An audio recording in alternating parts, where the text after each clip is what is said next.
Hello my dear students, how are you all? Students, welcome to our YouTube channel Alok professionals. Students, हम लोग BCom के बच्चों के लिए एक बहुत ही important core paper financial market and institution cover कर रहे थे और उसका यूनिट 1 हम लोग पढ़ रहे थे, जिसमें अभी तक हम लोगों ने सिर्फ एक ही क्लास कवर किया है और एक क्लास में हम लोगों ने पढ़ा था कि कंट्री का फाइनेंशियल सिस्टम क्या होता है एंड फंक्शंस क्या होते हैं फाइनेंशियल सिस्टम्स के। ओके, एक कंट्री में, एक इकोनॉमी में फाइनेंशियल सिस्टम किसे बोला जाता है and what are the functions और role of financial system in a country's economy. आज हम लोग क्या करेंगे, आज की क्लास में हम लोग डिस्कस करने वाले फाइनेंशियल सिस्टम के डिफरेंट कंपोनेंट्स के बारे में, what are the various components of financial system, and उसके साथ साथ हम लोग उस ईच एंड एवरी कंपोनेंट के बारे में डिटेल में बात करेंगे। सही है, चलो। तो अगर स्टूडेंट्स आप लोग पहली बार इस चैनल पे विजिट कर रहे हो तो मैं आपको बता दूं कि इस चैनल पे बीकॉम स्टूडेंट्स के लिए हम बहुत ही हाई क्वालिटी कंटेंट अपलोड करते रहते हैं। सिक्वेंशनली हर एक क्लास को हम सिक्वेंशनली अपलोड करते हैं और बहुत हाई क्वालिटी क्लासेस अपलोड करते हैं।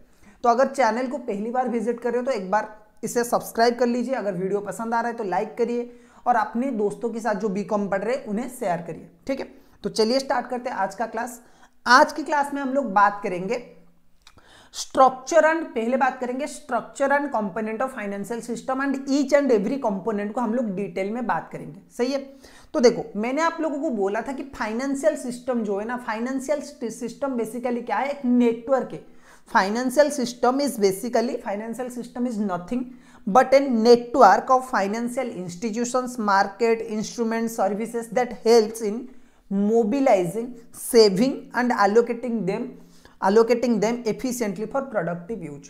फाइनेंशियल सिस्टम का जो मेजर काम है ना, वो एक ही चीज फाइनेंशियल सिस्टम करता है कि जो सेवर होता है एंड जो बरोर होता है, जो इन्वेस्टर होता है ना, जो सेवर, जो लोग पैसा सेव करते हैं एंड जो लोग पैसा इन्वेस्टमेंट करते हैं, दोनों के बीच में एक लिंकेज ये प्रोवाइड करता है, चैनल के थ्रू लिंक दोनों के बीच में प्रोवाइड करता है, सो दैट एक कंट्री में क्या होगा, जो पैसा होता है ना वो सही जगह पे इन्वेस्टमेंट हो पाए। और अगर अच्छा फाइनेंशियल सिस्टम होगा तो कंट्री का और इकोनॉमी का डेवलपमेंट बहुत जल्दी होगा एंड बहुत तेजी से होगा। Financial system helps in creating capital by converting savings into investment. किसी भी फाइनेंशियल सिस्टम का मेजर काम है कि भाई जो सेविंग है ना उसे कैपिटल में कन्वर्ट करना है, उसे इन्वेस्टमेंट में कन्वर्ट करना है। ठीक है, तो ये एक लिंक प्रोवाइड करता है बिटवीन द सेवर और द इन्वेस्टर, सेवर और the lender and the investor और द बोरोर, दोनों के बीच में एक लिंक प्रोवाइड करता है। अब इस लिंक के बीच में बहुत, ये जो चैनल फाइनेंशियल सिस्टम, जिस चैनल को लेके फाइनेंशियल सिस्टम बना है उसी को बोला जाता है कंपोनेंट। उसके डिफरेंट जो एलिमेंट्स है ना उसे बोला जाता है कंपोनेंट्स ऑफ फाइनेंशियल सिस्टम। तो मेजरली अगर मैं बोलूँ ना, फाइनेंशियल सिस्टम के 5 कंपोनेंट्स होते हैं। इन 5 चीजों को लेके किसी भी कंट्री का फाइनेंशियल सिस्टम बना हुआ है। इन 5 चीजों को लेके किसी भी कंट्री का फाइनेंशियल सिस्टम बना हुआ है। Sir what are this 5 components? Number 1, financial institutions. Okay, financial institutions. Okay, ये फाइनेंशियल इंस्टीट्यूशंस में नॉर्मली आपके बैंक्स आते हैं, लेकिन कुछ है बैंकिंग इंस्टीट्यूशंस, कुछ है non banking financial institutions. So financial institutions को 2 टाइप में डिवाइड किया गया है। एक होते हैं बैंकिंग फाइनेंशियल इंस्टीट्यूशंस और एक होते हैं नॉन बैंकिंग फाइनेंशियल इंस्टीट्यूशंस। इसके बारे में आज की क्लास में हम लोग डिटेल में बात करेंगे कि फाइनेंशियल इंस्टीट्यूशंस क्या होते हैं, इनका क्या काम है, इनका रोल क्या है, इनके डिफरेंट टाइप्स, ये सब हम लोग आज की क्लास में डिटेल में बात करने वाले। ओके, उसके बाद जो दूसरा कंपोनेंट आता है वो होता है फाइनेंशियल मार्केट। ओके, अब इसमें भी डिफरेंट टाइप्स का है, शेयर मार्केट है, मनी मार्केट है, प्राइमरी मार्केट, सेकेंडरी मार्केट, इसके बारे में भी हम लोग डिटेल में बात करेंगे। उसके बाद होते हैं फाइनेंशियल इंस्ट्रूमेंट्स और assets and securities. Financial instruments, bond हो गया, ट्रेजरी बिल हो गया, ये जो इंस्ट्रूमेंट्स है ना, इस टाइप के डिफरेंट इंस्ट्रूमेंट्स है। उसके बाद आता है फाइनेंशियल सर्विसेज एंड लास्ट में आता है आपका फाइनेंशियल इंटरमीडियरीज। ओके, सो इन 5 लोगों को लेके, इन 5 सिस्टम को लेके आपका फाइनेंशियल सिस्टम बना हुआ है। Number 1 financial institution, number 2 financial market, number 3 financial instruments और एसेट्स और securities, number 4 financial services, number 5 financial intermediaries. Okay, अब पहले हम लोग बात करेंगे कि सर फाइनेंशियल इंस्टीट्यूशंस क्या होते, ओके। आज की क्लास में जो हम मेजरली बात करेंगे वो बात करेंगे financial instruments, sorry financial institutions क्या होते, इनका काम क्या होता है, इनके फंक्शंस के बारे में बात करेंगे, एग्जांपल्स लेंगे फाइनेंशियल इंस्टीट्यूशंस के एंड डिफरेंट टाइप्स के बारे में हम लोग बात करेंगे, ठीक है। सो फाइनेंशियल इंस्टीट्यूशन सर क्या होते, चलो देखते। देखो फाइनेंशियल इंस्टीट्यूशंस बेसिकली इंटरमीडियरीज की तरह काम करते हैं। Financial institutions act as an intermediaries, यानी कि मिडिल मैन की तरह ये लोग काम करते हैं। Financial institutions act as intermediaries between saver and the borrower.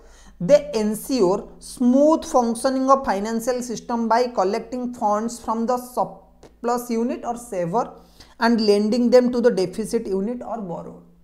Financial institutions ऐसे institutions होते जो कि मेजरली क्या करते, बोरोअर एंड लेंडर के बीच में जो पैसा दे रहा है ना उधार, जो पैसा सेव कर रहा है उसके बीच में, एंड जो पैसा उधार ले रहा है, जो इन्वेस्टमेंट करना चाहता है उस पैसे को, दोनों के बीच में एक क्या करता है, इंटरमीडिएट, एक मिडिल मैन की तरह काम करते, एक से पैसा लेते दूसरे को पैसा देते और बीच में अपना कुछ कमीशन वगैरह रखते, अपने कुछ परसेंटेज वगैरह रखते, यही उनकी बिजनेस है, okay.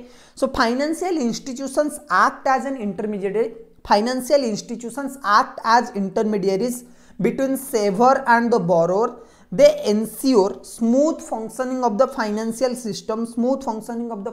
system by collecting funds from surplus unit, saver, and lending them to deficit unit or the borrower.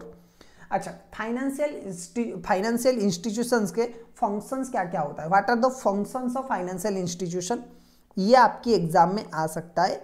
एक थ्योरेटिकल क्वेश्चन 5 मार्क का या फिर 7 मार्क का या फिर 8 मार्क का एक क्वेश्चन आ सकता है। What are the functions of the financial institution, financial institutions के फंक्शन क्या होते हैं। देखो पहला चीज है मोबिलाइजिंग सेविंग। फाइनेंशियल इंस्टीट्यूशन का जो पहला काम है वो है सेविंग्स को मोबिलाइज करना। फाइनेंशियल इंस्टीट्यूशंस के जो मेजर काम है वो है सेविंग्स को मोबिलाइज करना, ठीक है। सेविंग्स को मोबिलाइज करना मतलब जैसे आप लोग अपने पैसे बैंक में रखते हो ना, तो वो एक बहुत बड़ा हेल्प होता है।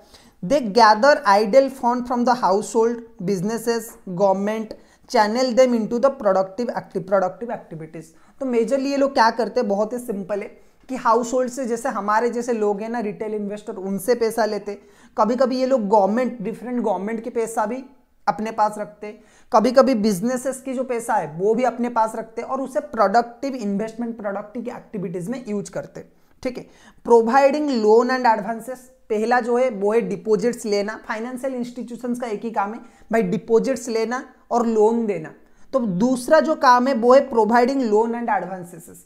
इनका काम, इनकी बिजनेस ऐसे ही ऑपरेट करता है कि भाई एक लोगों से पैसा आएंगे, अपने पास डिपॉजिट रखेंगे और दूसरों को लोन में देंगे। तो सेविंग्स और पैसा कलेक्ट करेंगे, जो कि सेवर से, जो पैसा रखना चाहते, जो पैसा सेव करना चाहते, जिनके पास पैसा है उनसे पैसा कलेक्ट करेंगे, जिन्हें पैसा चाहिए उन्हें लोन के हिसाब से ये लोग प्रोवाइड करेंगे। The collected savings are provided to the borrower in the form of loans, ensuring efficient allocation of financial resources. The collected savings are provided to the borrower in the forms of loan, ensuring efficient allocation of the financial resources. तो जो भी savings in लोगों ने किया होगा ना, वो borrowers को in the form of loan, क्या करते, प्रोवाइड करते, जिससे फाइनेंशियल रिसोर्सेज का एफिशिएंट एलोकेशन हो पाए। बहुत ही सिंपल है। बैंक वाले या फिर कोई भी फाइनेंशियल इंस्टीट्यूशन पैसा कैसे इनकम करेगा, भाई हम लोग जाके एफडी रखते हैं ना, एफडी बैंक में करते हैं, बैंक वाले कितना परसेंट हमें देते हैं एफडी में, हार्डली 7% देते हैं। आज के टाइम पे देखोगे तो 6.7% है एफडी का रेट, ठीक है। अच्छे बैंक की अगर मैं बात करूं, HDFC हो गया, SBI हो गया, इनके रेट जो है 6.7% के आसपास है। और ये अगर आप इनसे लोन लेने जाओगे ना, तो वो कितने परसेंट का लोन लेते हैं, पर्सनल लोन की अगर मैं बात करूं तो 17 से लेके 18% का लोन आज के टाइम पे चल रहा है बैंक में। हाउसिंग लोन अगर चलोगे, अगर आप हाउसिंग लोन लेना चाहते हो तो भी 12 से 13% है। अगर आप बिजनेस लोन लेना चाहते हो तो भी 14 to लेके 15% तक है।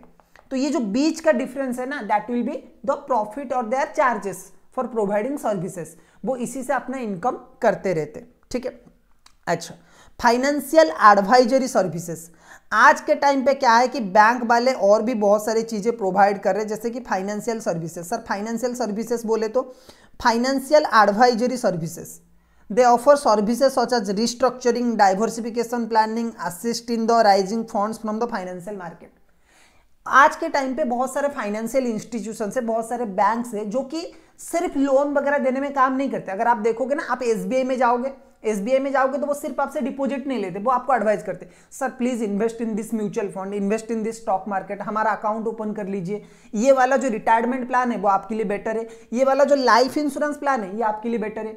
ये आप लोगों ने देखा होगा कि आप अपने घर वालों को पूछना, या फिर अगर आप खुद बैंक जाते हो ना तो वो आपको म्यूचुअल फंड के बारे में बोलेंगे कि हमारी म्यूचुअल फंड में इन्वेस्टमेंट करिए, हमारी एलआईसी से हमारी जो लाइफ इंश्योरेंस है वो पॉलिसी ले लीजिए। तो वो क्या करते हैं, लोगों को समझाते हैं कि भाई यहाँ पे इन्वेस्टमेंट करना चाहिए। ये टाइप ऑफ सर्विस भी आज के टाइम पे फाइनेंशियल इंस्टीट्यूशंस देते।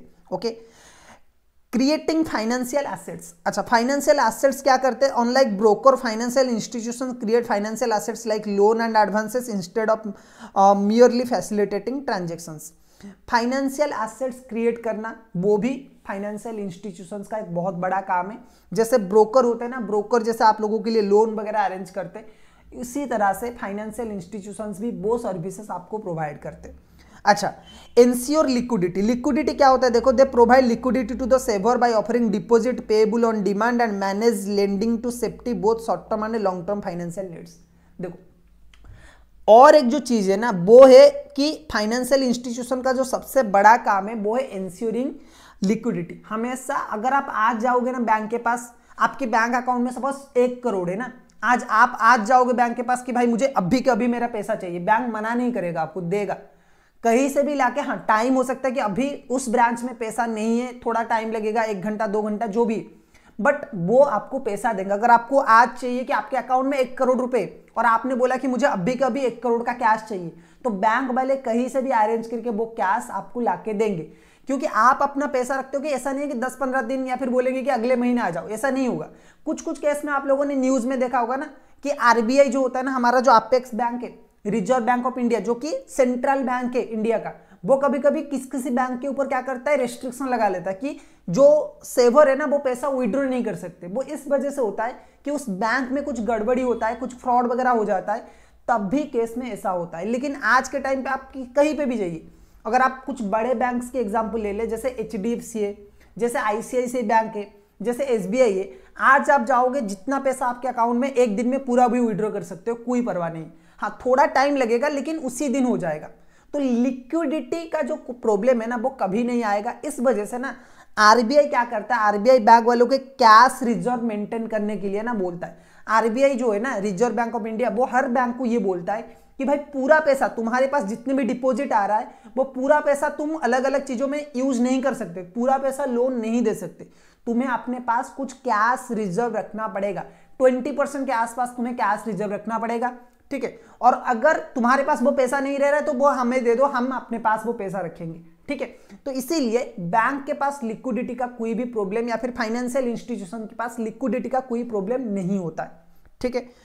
अच्छा सर, अगर हम डिफरेंस की बात करें कि एक ब्रोकर और एक फाइनेंशियल इंस्टीट्यूशन और फाइनेंशियल इंटरमीडिएट के बीच में क्या डिफरेंस होता है, what are the differences between a financial intermediary and एक बैंक और एक ब्रोकर। सो फाइनेंशियल इंटरमीडियरीज और ब्रोकर दोनों के बीच में क्या डिफरेंस है। नंबर 1, रोल अगर मैं बोलूं ना, देखो ब्रोकर क्या करता है, बायर एंड सेलर के बीच में आज एजेंट और आज मिडिलमैन काम करता है। लेकिन फाइनेंशियल इंटरमीडिएटरी और फाइनेंशियल इंस्टीट्यूशन जो होते हैं ना वो क्या करते हैं, mobilising the saving and lending fund. एक ब्रोकर कभी भी पैसा अपने पास नहीं रखता है। ब्रोकर क्या करता है, अगर मैं एक ब्रोकर हूं तो मैं क्या करूंगा, लेंडर कोई होगा, मतलब किसी के पास पैसा है, सपोज ये ए एंड बी है, ओके। एक एग्जांपल मैं लेता हूं आप लोगों के लिए, मान लीजिए ये है ए और ये है बी। अब ये क्या है, लेंडर है, ओके, ये लेंडर है और ये क्या है, बोरोर है, और ये इन्वेस्टर, अगर जो भी आप बोलो ये इन्वेस्टर है, ओके। ये सेवर है और ये इन्वेस्टर है। अब दोनों के बीच में क्या प्रॉब्लम है, देखो बहुत ही सिंपल है।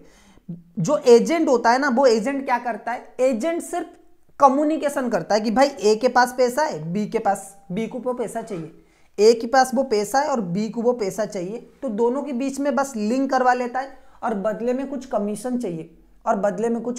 चाहिए उसे। बट जो इंटरमीडिएट होते हैं और जो फाइनेंशियल इंस्टीट्यूशंस होते हैं वो क्या करते हैं सर, वो सेविंग्स लेते हैं एंड लेंडिंग करते हैं। सपोज ए को जिस दिन पैसा चाहिए, ए के पास पैसा है, बी को पैसा चाहिए। अगर बी को इमीडिएटली पैसा चाहिए ना तो ब्रोकर के पास जाएगा, ब्रोकर जरा ये सर्च करेगा ना, ब्रोकर ये सर्च करेगा कि भाई किसके पास पैसा है और दोनों के बीच में क्या करेगा, मीटिंग अरेंज करेगा और बदले में अपना कमीशन ले लेगा।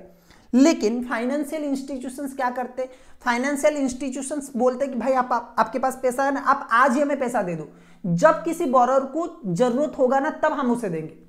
अगर आज मेरे पास 1 करोड़ है ना तो मैं जाऊंगा बैंक के पास और एफडी कर लूंगा, भले ही किसी को पैसे की जरूरत नहीं है, वो पैसा बैंक के पास होगा, कभी ना कभी किसी को पैसे की जरूरत पड़ेगा तो वो आएगा बैंक के पास, वो बैंक से लेगा। तो यहां पे ये ब्रोकर की तरह सिर्फ दोनों के बीच में मीटिंग नहीं करवाते। इस वाले केस में क्या होता है ना, ए और बी दोनों को पता होगा कि भाई मेरा पैसा बी के पास है, ए को पता होगा कि भाई मेरा पैसा बी के पास है और बी को पता होगा कि मैंने ए से पैसा लिया है। और जब लेंडिंग करने की, जब रीपेमेंट करने की बारी आएगा तो बी ए को रीपेमेंट करेगा। लेकिन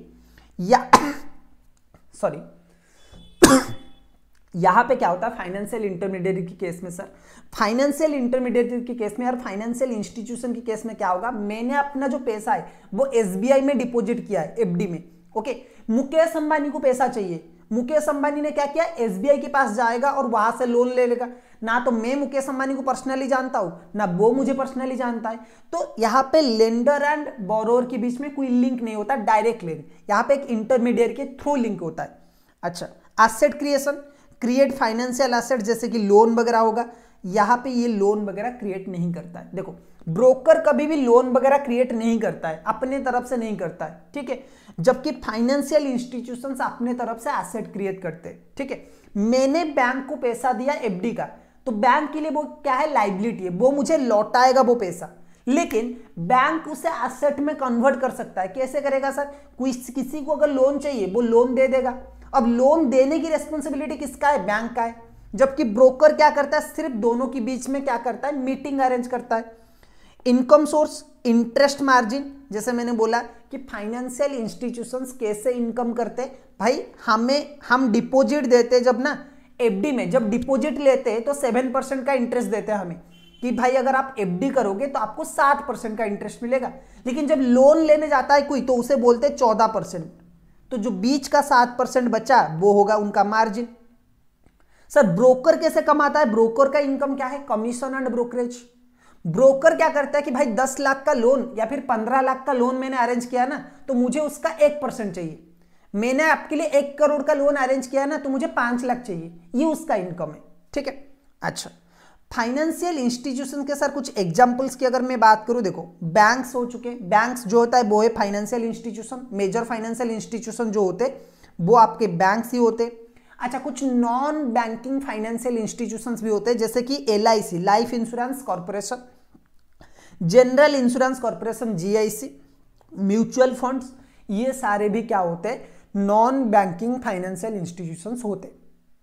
ठीक है, तो स्टूडेंट्स यहाँ पे हम लोगों ने डिस्कस किया कि फाइनेंशियल इंस्टीट्यूशंस क्या होते हैं। यहाँ पे डिफरेंट टाइप्स है, देखो यहाँ पे these institutions collect fund from the saver and provide loan और इन्वेस्टमेंट एंड फाइनेंशियल सर्विसेज।